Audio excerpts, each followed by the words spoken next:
Did I get your attention? Well, that's great because it's not clickbait or anything like that. I actually mean what the title says. This is about teaching in China. And funny thing, I have not one but two offers to teach. Way over there. I want to take a fast plane to China. So anyway, I have about 30 slides I created, so this might take a little bit. So I'll have to try and go real fast, which is... I go fast, it's just I guess I have a lot of content. I always have way too much content, and I get off on tangents, which I'm doing right now. So let's get back to the off the tangent, back to the subject at hand. Little bit of backstory. Okay, so I had gone to Seattle recently, and I thought I was going to move up there for a while and stake my claim, make a living. But it turns out my condo, after I kind of calculate all the numbers, was a little pricey as far as rent. I'm much too expensive. So anyway, with the mortgage and the HOA and everything, it just became kind of like, that'd be kind of crazy without having worked there first. Now, the idea was to get a job there in teaching or tech, but I'd rather do teaching, but I could do tech. And what had happened? I guess they just didn't find any teaching jobs because they want a teaching credential for a lot of places, or a lot of experience. Now, I just have a master's degree in English, but not a lot of experience, at least none recently, because I've been in tech, which gave me the money to buy the condo to get to Seattle. But anyway, that's a whole nother thing. So I basically decided I can't rent it right now, come back here. I figured, okay, let's get some experience teaching. So that's where I applied to the jobs in China, among other places. Oh, and one would think that having a master's degree in English would be enough, because a lot of places, well, if you're teaching high school or below, you need really a credential. If you're teaching at the university or above, well, university, you can use just a master's degree, which is what I got. So I don't actually have the teaching credential because I didn't know what level I was going to be at. So you'd think if it outranks the other one, although it's really not a matter of levels, it's a matter of, doesn't matter. Let's move on. And the reason I decided go teach overseas is I get to travel, which I like to do anyway. I like adventure, and figured why not get out there and do something fun, see the world. And that was the plan, and to drink wine. That's always the plan. This is going to take a while, so I hope you have some wine too, or beer. I'm not judgmental. So a few companies in China did reply and said, I want to interview you. And I said, all right, let's do it. Let's do the interview thing. And we did Skype, sometimes phone call, and it went well. But two of the companies, this one company called Teachaway, they want you to do a video. You record yourself and you answer some questions, which I did. And they let you either do it live, or you kind of hit a button, say start recording in front of your computer, or you can kind of just upload a video, which for me, I got the equipment and the tools, and I like to do the post-editing, so it's like, of course I'm going to do it that way. You got to be crazy not to. They liked the video. Here's a sample of it right here.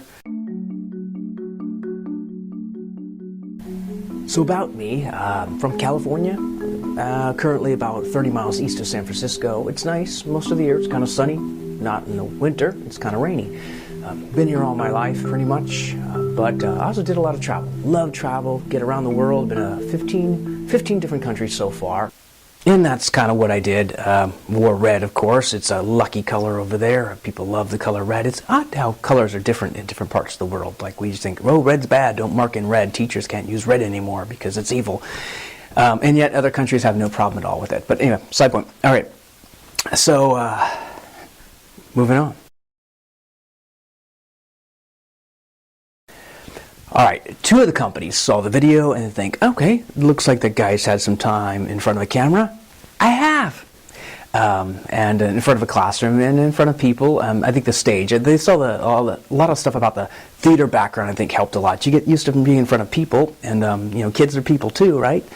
They're just a little more talkative. We're all used to audiences being kind of quiet for the most part, but kids, yeah, all right. So the point is, they said, we'd like to interview you. So I went through two of those interviews. Now the first one was TAL, I think it was called. That's JD, TAL. That's the bigger corporation. That went well, and I had a great time, great people, and they seemed to like me okay. The second one was called First Leap, and this is an interesting one. Now, I should preface this. Both companies, the type of teaching job was actually kind of television type teaching, where you kind of teach in front of a class, like a camera, and then it's broadcast to schools, and you can kind of see the schools back on the camera. It's a new thing, and it works pretty well because, I mean, logistically, you hire one teacher and you can teach all across the country, which is kind of cool. Save some money that way, and of course, because I can do it that way, you can pay a teacher a little more than usual. So the salaries offered were pretty good indeed. So the second one had me prepare a story ahead of time. So I decided, like a children's story they wanted, and I thought, well, I'll just write my own, because this way I can control it. So I wrote a story about these animals, like a frog and a pig and a dog and something like that, a goose, and they all had different accents, and they would go to this wall, and this voice in the wall, like a dragon's voice, would like ask for a password. It was just a kind of a corny little thing for kids, but anyway, it was fun writing it and fun like telling the story. The lady that was Skype interviewing, she said, hey, it's pretty good, but it's these kids are young. These kids are like 3 to 6, so it's got to be real simple and more animation and stuff. So she said, can you try it again? I said, all right, just give me some time. So I took about 15 minutes and wrote another story. And this was just about Frog and Toad sharing some tea, and because she'd used the example of pouring tea, so I said, all right, let's get this into the story.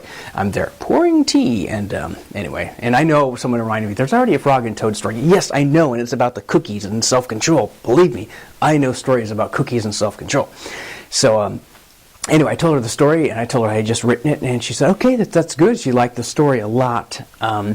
And she said, well, but not quite ready for like 3 to 6-year-olds. And realistically, I haven't taught a lot of 3 to 6-year-olds. I've done Sunday school, and I have a nephew that was once 3 to 6. But now it's like, I don't know. I mean, I could do it, but is it the kind of thing about that level? Is that what I'm really trained to do? I mean, it's like I kind of want to teach Shakespeare or things like that. I mean, it's not to say one level is better or more important or higher than the other. It's just like that's kind of my background. So it's like, I don't know about that. Anyway, so when we got off the phone, I got this email saying, great job, but could you maybe consider being a researcher, which is kind of I don't know, like you build the programs, or writer, or creator, work on the content to be taught. You create the material. So I said, okay. So next part of the interview was submitting a story that was about a boy, a little young boy that wants to grow flowers, so had to include the stem and the petals and all that. And here's kind of what I did right here.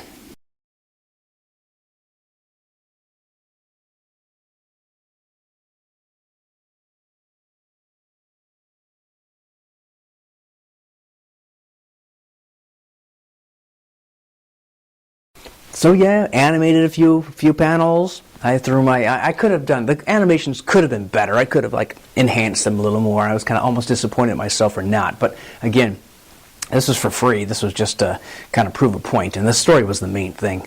They have other people for the animation. I wasn't signing up for that. But I always like to go the full mile, swing for the fences, as it were. All right, so that went pretty well, and I got a response a few days later. Here's a job offer, and I already had the other one. The other one that came. Here's a job offer. Both of them wanted like answers like right away, within like a couple days.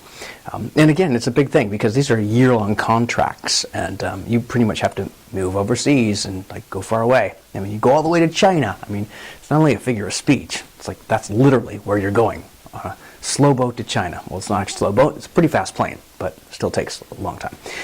Okay, so in summary, one was an offer to actually teach, like with the cameras. So you're like playing. There weren't a lot of details. So I kind of saw videos of. Here's a video of kind of something going on. Some examples here. You can kind of get an idea what's going on. So that was the one. And the other one was a researcher creating the content. Now, the content creator, they both about the same salary. And I'll just say it was like about 26,000 RMB, which is good. I mean, that's like 4,000 bucks a month. And, that's enough to save money, travel, pay for your apartment, because they don't provide the apartment. Some places do, but these two ones, you go find your own, which is kind of cool because you can pick your salary range, which they come out of comfort of living you're used to. And for me, I don't mind small, but it's got to be kind of nice, and I can't worry about the elevator breaking when I'm on it. So it's got to be a decent place like that. All right, but moving on, we got the two offers. So there were two offers, and they both had to start pretty soon. One was November 1st, because I mentioned I get dinner shows in October. I can't flake on those things. It would just be too hard on the company. And I like doing the shows anyway. It would be kind of one last hurrah. The other one was started in December, and it would end in January the year after that, which for me I didn't really like because I don't want to miss 2 Christmases. Even one was bad enough, but 2... I don't know. I mean, that's a long time to be away from family and stuff and like that. I've only missed one Christmas my entire life, so I don't want to start a pattern. Now, in the end, we had to consider all the pros and cons of this situation. What can I think about? All the things to think about. I kind of wrote it down, considered things deeply and thoroughly. I wanted to really be sure, what am I doing here? This is huge. This is like relocating your entire life. So before I go and jump into that lake, pond situation, we had to think about it. So I did write down everything. Now, the pros were pretty simple. Adventure, experience, teaching experience. We get to see China and get to save money. Now, all of those have an asterisk by them because as far as adventure, well, actually adventure doesn't, because adventure is adventure, and that's kind of always been a big thing for me. It's like, do the wild and fun things and see the world, and that's how I just ended up studying in England. I just said, hey, just sign me up, although that was only 3 months. This is a year. This is a bigger commitment. And the second thing was, of course, teaching experience. There has an asterisk. That's such a, why do you make it such a hard word?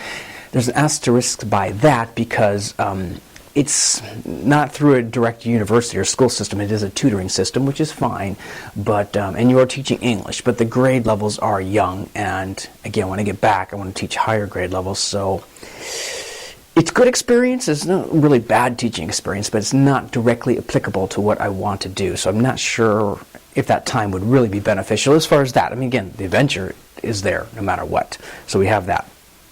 See China. That's good, and there's some difficulties on that too as far as travel is concerned, and of course save money. But for me, money's not a huge thing anymore. I'm in a pretty good place, I guess, so to speak. You've always been in a better place, but I'm not in a bad place financially. So there's that. But then there's the cons to think about. There are the cons to think about. I didn't know a lot about it, so I had been doing some research, and a buddy of mine sent me this videos that these expats do that live over there in China, and those have been immensely helpful. I'm going to provide the links because a lot of my information really is coming from those videos, and so I need to cite them because they're the ones responsible for it, and I didn't do any research directly. They're the ones doing the groundwork, so I'll put the links, and hey, perhaps check them out and like them, subscribe, even become a patron if you want, because I found them really helpful. So, and they're very entertaining, so it's just, even if you don't plan on going there, it's really kind of cool getting a direct insight on living there, because the media, the news, what you learn in school, I don't know. All that gets kind of inflated or exaggerated. So the best way is, of course, by listening to people that actually are there, that can speak openly and honestly to the best of their ability, because you got to be careful, of course, too. Now I watched dozens of hours, I think. Dozens of hours. Again, they're entertaining, and this isn't a subject matter I was highly interested in before, again, changing my entire life.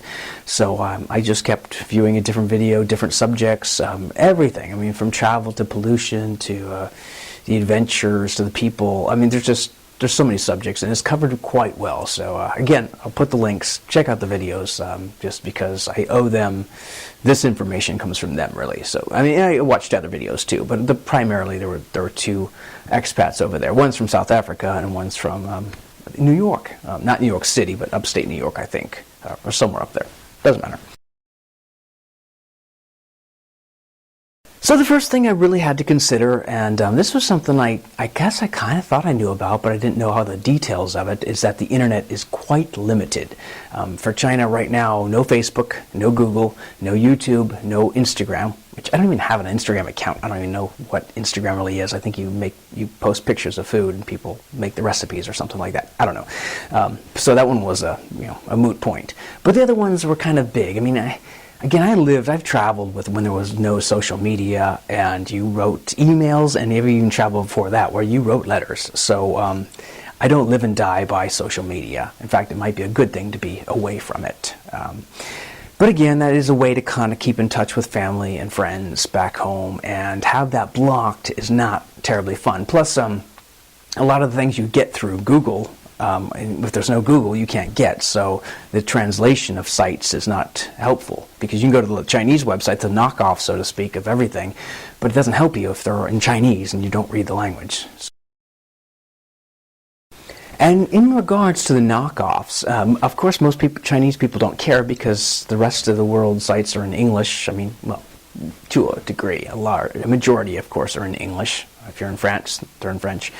But you don't really miss them, because you're probably communicating mostly with people in your own country, and you read and write Chinese, so you don't have a problem with the language there. And so it's like us not getting the sites in Chinese. It's like, who cares for most of us, because we don't need that. We can't read and write it anyway. So if you don't speak English, you don't need the English sites. So, and that's all covered in the videos, which makes total sense. What they do have is a solution, of course, that's been around for years. It's called VPNs. Victor, Paul, Nancy, I don't even remember. There's so many different phonetic alphabets, but VPN actually stands for Virtual Private Network. So it's a way to, because they have what's called the Great Firewall of China, clever. So it's like a system blocking all these other sites. So what it does is it allows you to kind of hop over it it's sort of a black market of the information superhighway. The black market of the information superhighway. That is not an easy thing to say. So it lets you get around it. So you're kind of like pretending you're going to a site that's local, but it's getting the information and kind of throwing it over. So it's kind of cloak and dagger stuff. Those are illegal.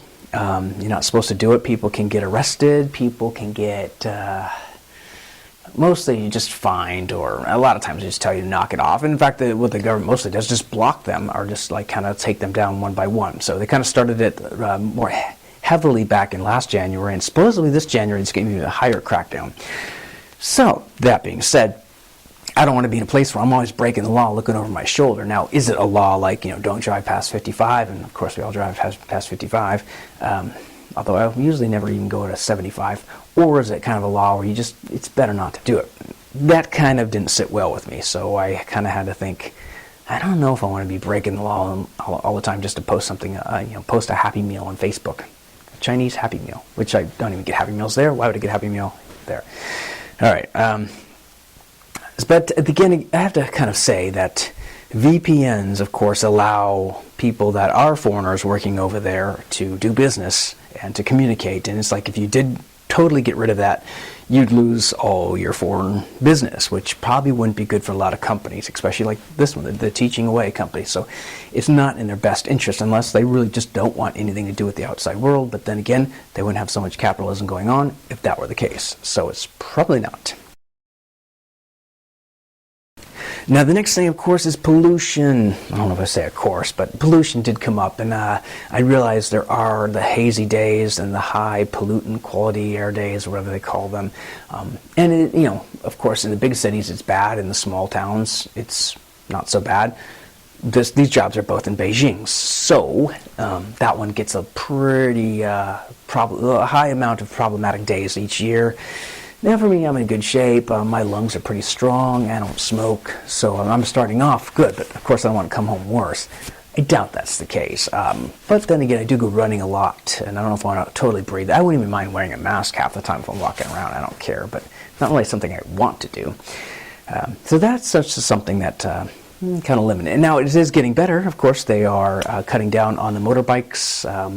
They're cutting down on the cars. That people are supposed to use more and more mass transit. Of course, now that gets extremely crowded, and there's lots of bikes everywhere being left all over the city. So that's something to think about too. There's also pollution, I don't know, number two, I suppose, is this is garbage and littering. Just sort of throwing trash in the street, throwing everything around. It doesn't really affect me. It's not my city, but of course it bugs me a little.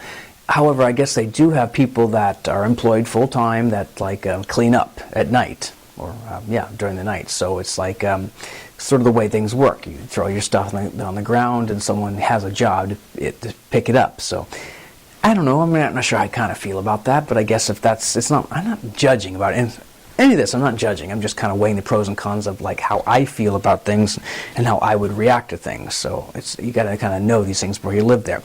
A lot of other places, I've been to Taiwan a few times. I kind of know what exactly I've experienced there. I've never been to China, so to have to kind of think, do I want to commit to a whole year and do everything? It's now it's not the military. You can just say, you know what, this ain't working out. You could leave. You'd probably lose some money and it wouldn't reimburse your airfare. But then you're kind of coming back to, now what am I going to do? I've already put everything in storage or sold off the stuff. I don't have a place to live. I mean, that's not ideal either. So we really want to avoid that and avoid also the disappointment and telling everyone, hey, I'm back. Hey, that was quick. I know. Didn't have enough good wine over there. But there's also pollution number three. This is noise pollution. The cities are very loud. I mean, all cities can be kind of loud, but I guess this city is very, very loud, even at night. Lots of construction going on.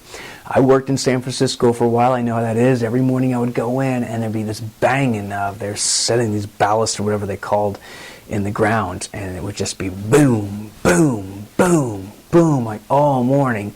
And the sad part was, once one building's done, it's they're already working on another building. So it's that's why we call them buildings. They're never actually built. We're always building them. But again, it's kind of sad. It's you never get a break from it. There's always, and if there's of course multiple buildings going on, so lots of construction, lots of noise. And to me, I could live with these. These are things I consider. Now they're cons, but they're not cons I couldn't live with. I could live with some noise. I could live with I've lived in a very small place in England. I was in it was the size of a decent jail cell. It was extremely small. I was fine with it. I went in. I can lie on the bed, watch a little TV. I mean, literally, it was about, I think it was big as my hand. It was a very small TV. That was fine with me because I wasn't there that much anyway. Go home, go to bed, get up, leave. That was life in England. So who cares how big the room is if you're never in there? So the same kind of thing. Although here you'd be in the room a little more often. But again, I could pay a little more money, have a decent sized room. So there is also the fact that the people can be kind of loud. And again, loud crowds. I've dealt with that. I can live with that. It's not a deal breaker. These particular cons aren't deal breakers. I'm just mentioning them, just something to think about. So as far as traveling, yes, I'd be there. I could travel, but I would be I wouldn't have my own transportation, of course. You can't really get a car that quickly. It's even hard to do if you've lived there a while. Motorbikes, I don't even ride a motorbike. I could learn, but now bicycle is great, but you can get around town. You can't really get outside of town, so that's not something. So for traveling, this is sort of countering to, you get to travel and see China, but really to do that, you're going to have to I would probably have to take more of tour buses, sign up for tours and stuff. So, and to do that while you're there, almost would be easier to do it while you're not there, because then you'd be kind of connecting with a group going there and doing things instead of already being there and doing things. I don't know if that makes sense, but I'm sure they have stuff for that too. It can't be the only one who'd want to do something like that. But again, I'd be on mass transit for a lot of the trains or the crowds, and again, I tolerate crowds. I don't like crowds, but I tolerate crowds. I have to deal with it. Dealt with it, of course, a lot of times in England and other places, or if you go to the city sometimes. But even then, it's not really that bad there. So that was something to think about. It's I don't like the other thing with a crowd. I don't mind queues, if they don't move, if they're not too slow. But it's frustrating for me. I know that in other countries, sometimes the queue is just an idea, but it's not actually followed. So, the doors open on a train and everyone just from all angles shoves and pushes to get in.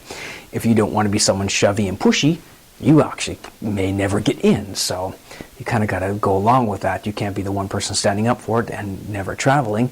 But I don't like pushing old people and kids and women, and I don't want to have to be a pushy person like that. So that would be kind of like, I don't know. I don't mind the close. I've been, again, I've traveled the subways of different countries, so I know you have to be close to people sometimes, and I'm pretty good about keeping my valuables and safe in secure places. That's not a problem. But things to think about, just stuff to think about.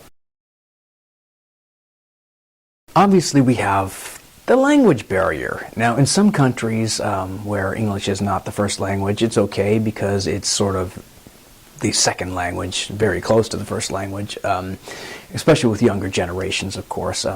I guess in China, it's more, the majority just simply don't speak English, maybe more so in the youth and the metropolitan areas, or the urban areas, I should say.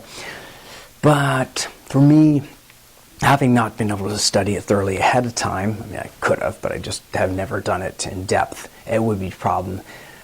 I could pick it up probably. I'm pretty good at languages, but reading and writing it would be almost impossible this fast. And if you don't, and you kind of get outside the city at all, again, if you want to travel at all outside, nothing is written in English, so that could be extremely problematic. I'd be lost 24/7.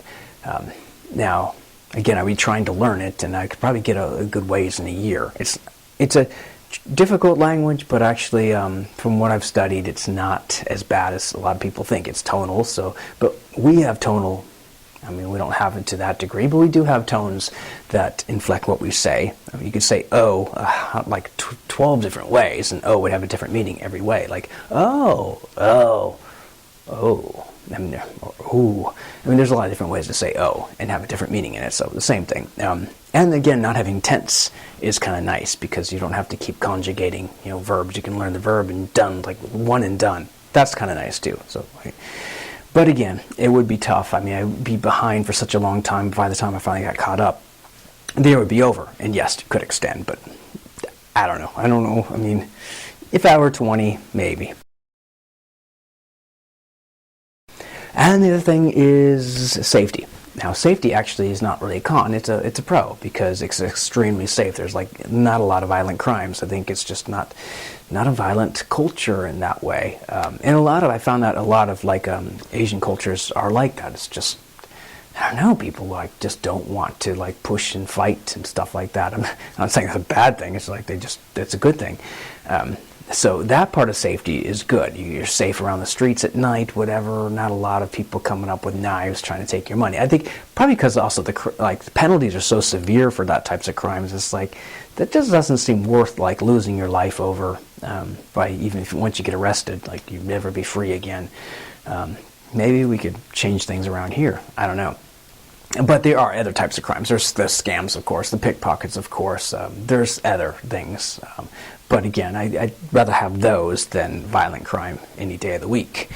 Of course, there's also safety as far as food safety. Now, smaller rural places are the problems most people have. Getting used to the different types of bacteria, of course, would take some time too, if it's even possible this late in life.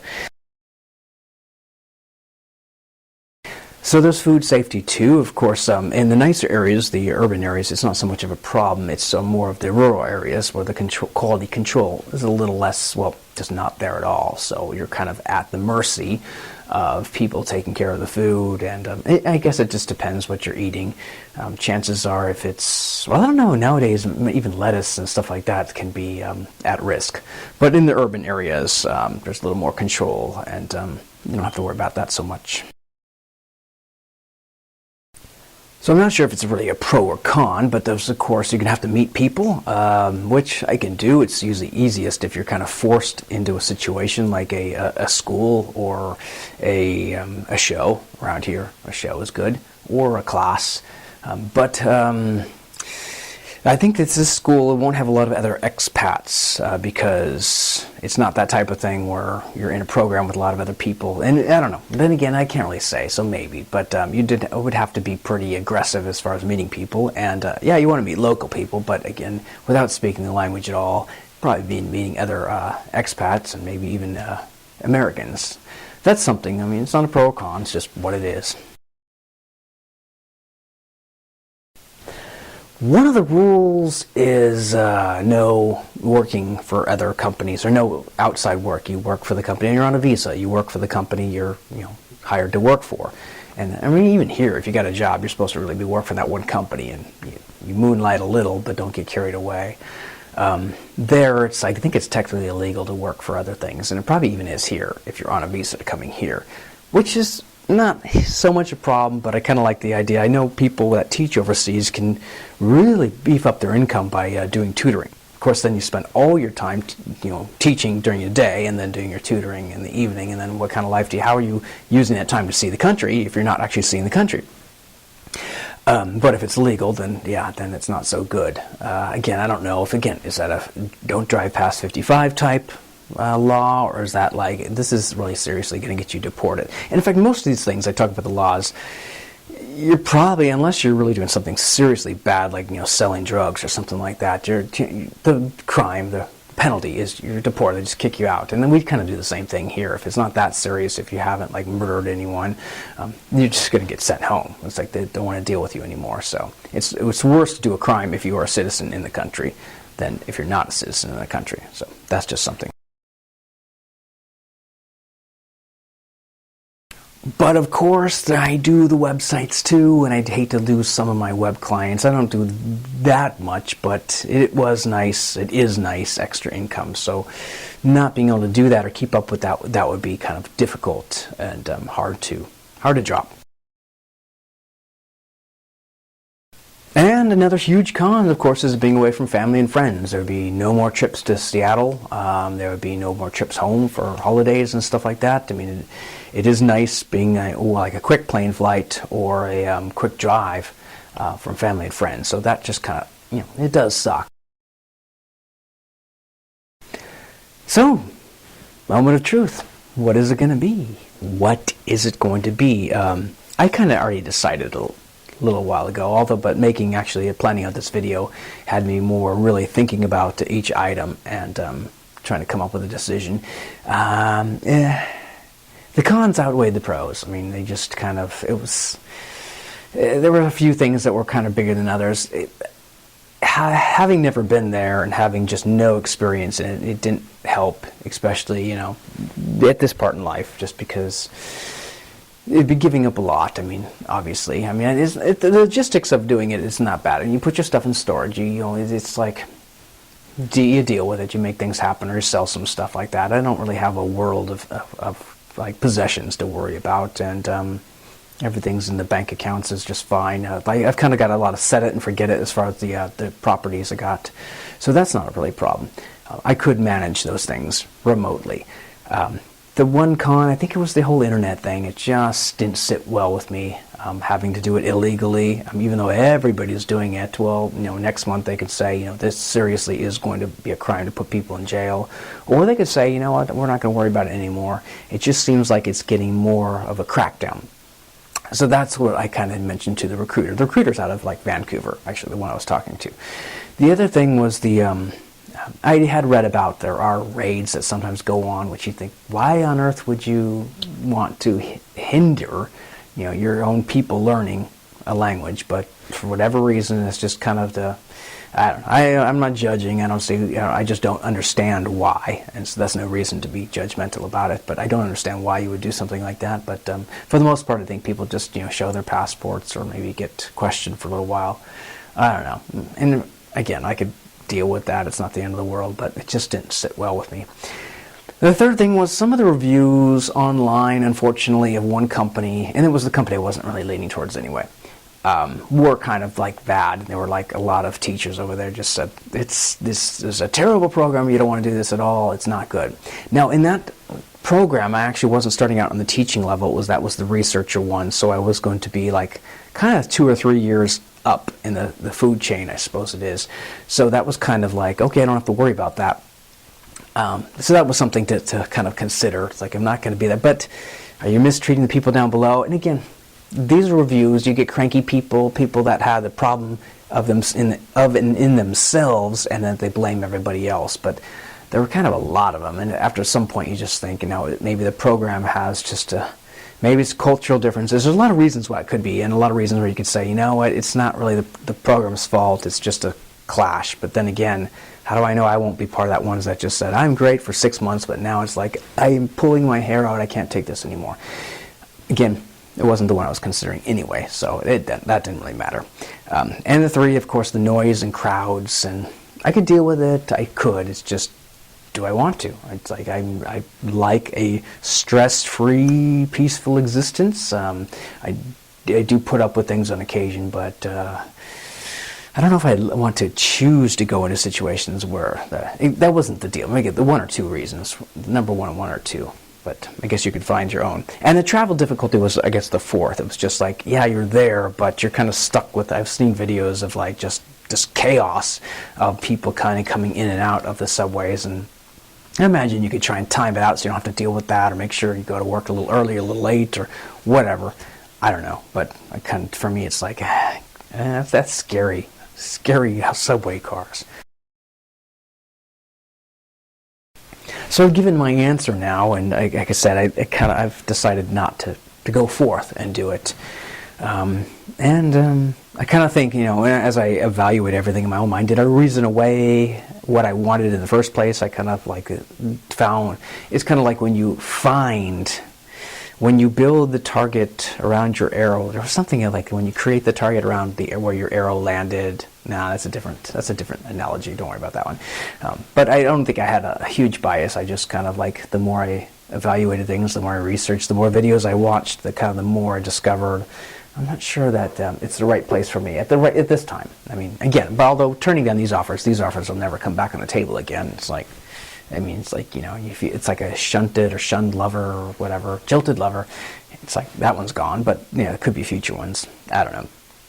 Or maybe not. Maybe life will go a different way. It'll never come up on the table again. Maybe other countries will. I don't know. I can't say. For now, it's just like I kind of had to tell the recruiter, I just not going to do it. And I articulated all of these things in a nice, like, lengthy email just to kind of show respect. Just like, I appreciate everything that everyone's done. It was a good offer. It was good money in the system. Like, for that system, it was like a very generous offer.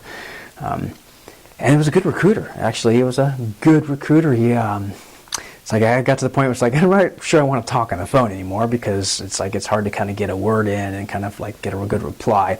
I mean, he was saying stuff like, yeah, Good Will Hunting, you see that? Remember, he had to share his talent with the world and get out and like, all right, you're quoting Good Will Hunting to me. It's like, it's not my first rodeo.